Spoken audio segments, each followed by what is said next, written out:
eat breakfast with me while we have a quick GLP-1 chat. I just wanted to talk about, I wanted to talk about stalls just real fast while I'm eating breakfast at lunchtime. Today was shot day for me, and I am taking it in the morning now. So I was totally not hungry. I'm actually not hungry right now, so I'm just eating scrambled eggs, and well, that's what I'm doing. But I wanted to talk about like the slow and steady. If you've never gone on a body recomposition journey before, a stall isn't necessarily a stall. Your body is going through recomposition. So just because you might be the same weight, it's really important to be very holistic when you are tracking your journey KPIs. Just getting on the scale and weighing yourself is only one metric, okay?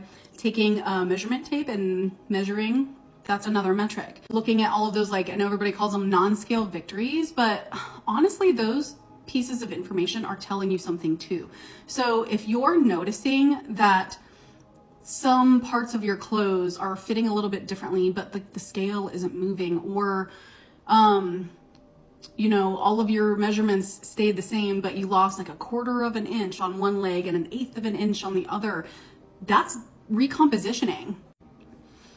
If you don't have a scale that measures other metrics when you get on the scale, like water, muscle, all the other breakdowns, like it depends on the scale. There's actually some pretty great scales out there. Depending on what gym that you go to, they might have body metric tools. So you can ask one of the trainers, or you can talk to your doctor or physical therapist. There's a lot of different ways that you can actually get your measurements and your KPIs when you're on your journey.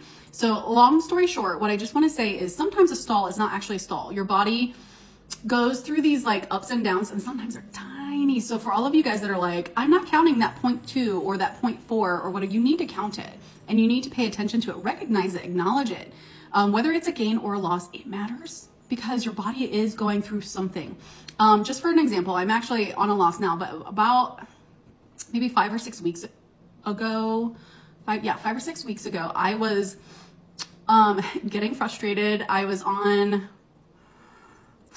probably 3 weeks going into 4 weeks of basically staying at the same weight, where I would gain a pound, lose a pound and a quarter. I would lose 7/10 of a pound. I would gain 4/10 of a pound. Like I was going through this like tiny, like micro hill and valley kind of a vibe, which is totally normal. But even though I wasn't noticing a big weight loss difference, what I was noticing is that my jogger pants that I love, and I have like 10 pairs of, and I wear them pretty much every day since I work from home, they're looser. And I'm gonna freak out when I can't wear these pants anymore. Because but they weren't looser in the waist, they were looser in like the leg, the thighs, and my calves, and that's a huge win. So I'm being a little long-winded in saying it, but I just want to give you some reassurance out there that it's hard because I also do the same thing. We're human, we're going to, but really try not to view all of these plateaus or stalls as a true stall, like nothing else is happening. There's a ton of stuff happening on this stall. So once I kind of dug a little deeper and paid attention to what my other metrics were telling me, I felt a little bit better about that little phase that I was going through. And it also helped me not have this like urgency to be like, I need to go up in titration. And honestly, I can't. I mean, well, I shouldn't. That shouldn't be like the first thing that my mind should go to. I need to actually look at what I'm doing in my daily lifestyle that's causing me to do that. And you have to be really honest with yourself. Am I getting enough sleep? Am I truly getting in enough hydration? And am I getting in enough water? Am I focusing too much on electrolytes? Am I focusing too much on protein? Am I also getting carbs and fat in? Because those are important too. Everything in balance. So you really have to look at everything and make sure that when you're doing that, you're looking at it objectively. I know it's hard to not put those feelings first, but the more objective you look at what you have done, where you're at on your journey, and what your KPIs are telling you, the easier you will be able to process those initial feelings and then just keep moving forward.